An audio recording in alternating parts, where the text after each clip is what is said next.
I am so excited to report that the amaryllis that we planted together last February is in bloom.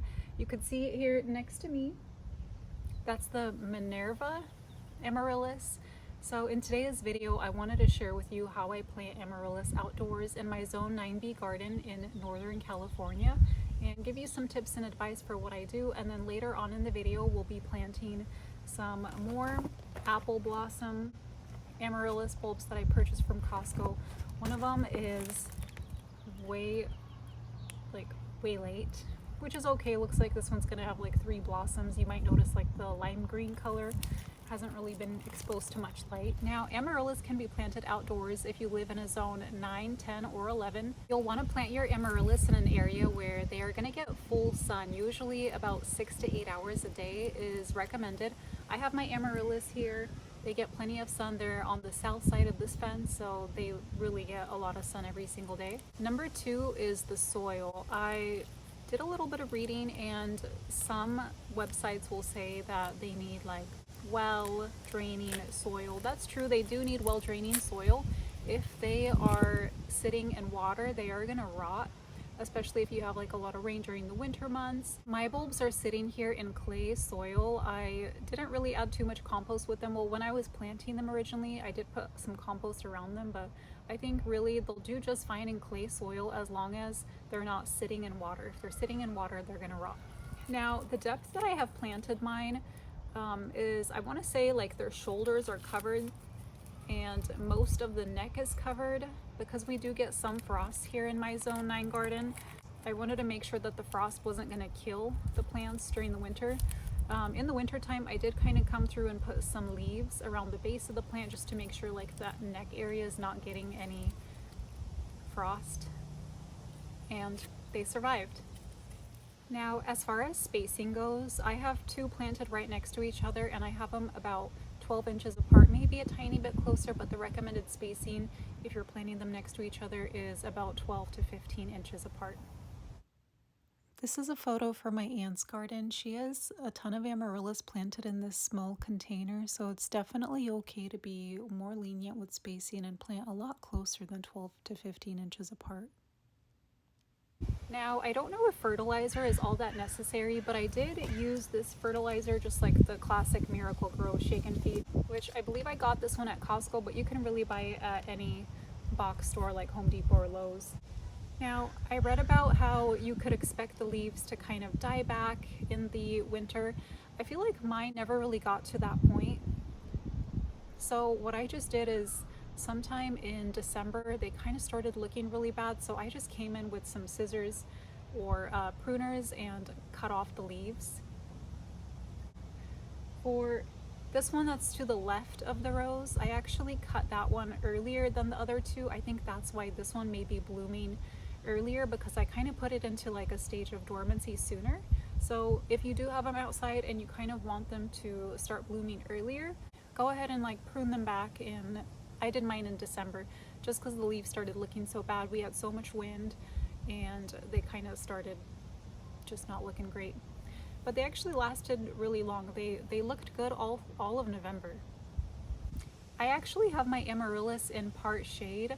The roses will kind of provide a shade over the plant during the really hot days, and I think that's a good thing because while the leaves are getting sun, the flowers are actually kind of shaded, which means that the flowers just last longer here in my garden, which we love. Looking back on the day that I purchased these, I believe I got these at Costco at the same time I got anemones. So I got anemones and a box of these amaryllis bulbs. Looking back, I wish what I would have done, I would have just bought like 2 boxes of amaryllis and just planted more amaryllis, because the anemones really did not do well. Most of them rotted. I think I got a few flowers, but really not too many. So yeah, that's the thing about gardening. You can never really get too hard on yourself. There's always some loss and some gain. Here we have gain.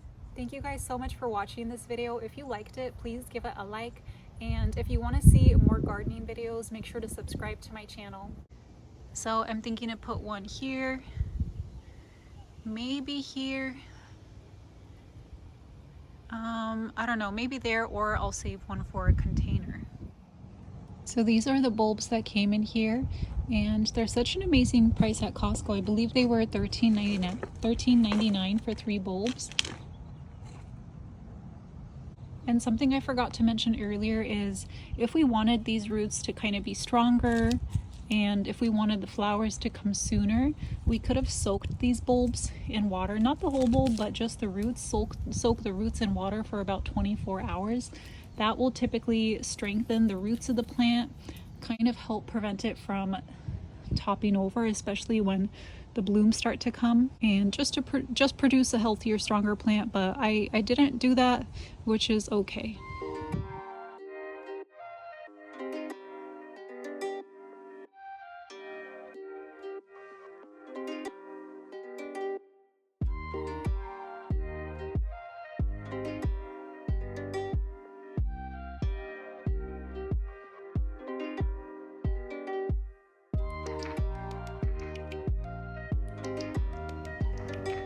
So I got the amaryllis all planted.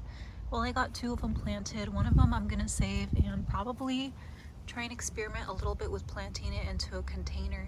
Let me know in the comment section if you have experience planting amaryllis in a colder zone than zone 9. I've read that you can just go ahead and plant them a little bit deeper into the soil. I read like 5 to 6 inches deep. I don't know if that's necessarily true, so if you have experience with that, please let us know in the comments. So it's about 1 week after we planted this amaryllis together, and are you seeing what I'm seeing? This came out of this package. So someone must have put the wrong product into this bag. This is looking more like the Red Lion amaryllis, or like what I bought for Christmas, which was the Ann Seton amaryllis. I was definitely hoping for, I guess, more like white and pinkish tones. So what I'm thinking of doing now is digging this out and planting this in its place, and just maybe putting this one in a container. So let me know if that's ever happened to you in the comments section. If you purchased an item and it turned out to be the wrong item, and this definitely came out of this bag. Like, there's no way I could have mixed it up. And what's really funny is that this is actually the second time this has happened to me. I'm going to show you guys the first. So about, I want to say in the fall time, I bought this Chasing Rainbows iris, and I was super excited for it because I absolutely loved like the orange and purple tones. It just bloomed today for the very first time in my garden, and tell me if you're seeing what I'm seeing. I don't think that this is the right product. So it's so funny that this happened to me 2 times in 1 year, and it's never happened before. So yeah, definitely let me know in the comments section. I'm super curious if this has ever happened to you, and what did you do in this case. Thank you guys so much for watching this video. If you want to see more videos, check out my video about my calla lilies and how I grow those, or the March garden tour. Bye!